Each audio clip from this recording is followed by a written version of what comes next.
Et si le leadership était africain? Bonjour chers tous, coach Yao.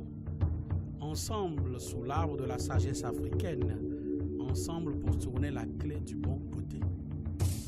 Notre excursion nous amène aujourd'hui au fond de la forêt africaine, au temps où les oiseaux et la tortue étaient de bons amis. Comme à l'accoutumée, entre amis, on se lance des défis dans le but de se jauger et d'explorer nos capacités. Nos deux amis enverrent au défi suivant. Qui parmi nous est le plus endurant? Il fut convenu donc que dans un des exercices primordiaux africains, la danse, le plus endurant serait identifié par rapport à la durée de sa prestation. La tortue pense qu'il était mieux loti parce qu'il avait les pieds plus robustes. Il en vient même à se moquer d'avance de son ami. Jour J, heure H, nos deux amis étaient présents, l'un sur le tam-tam et l'autre en apparat pour danser. Mais entre-temps, l'oiseau, conscient du fait que seul il était désavantagé, partit convaincre sa communauté. « Mes frères, ma honte c'est votre honte. Il ne sera retenu qu'un fait. Les oiseaux ne savent pas danser et sont fragiles. »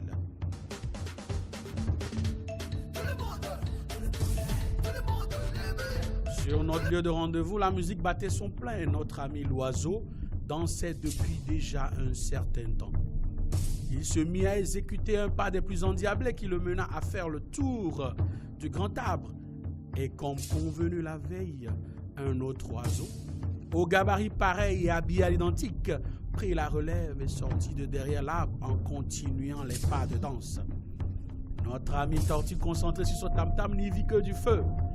Grâce à ces stratégies, la nuit vint trouver monsieur l'oiseau toujours frais, menant des pas de danse encore plus beaux. Le lendemain, les rôles furent inversés. Autour de notre ami, la tortue, de danser. Après un petit moment, notre ami, la tortue, sentit ses forces l'abandonner. Mais il se dit, je ne vais quand même pas arrêter plus tôt que ce petit oiseau. Il continua de plus belle jusqu'à ce que ses pattes ne perdent de la longueur. C'est depuis ce temps que les tortues ont de très petites pattes. Face aux défis de toute entreprise, de tout service, de toute entité, de ta vie professionnelle, serais-tu la tortue ou l'oiseau? Nous devons comprendre que le plus souvent, nos défis restent individuels si nous le souhaitons. Dans une entreprise, par exemple, les défis de finir un travail dans le temps est individuel puisque reposant sur nos capacités propres. Mais ce défi est important et devient défi commun quand on comprend que la qualité de notre travail facilite le travail du suivant sur la chaîne.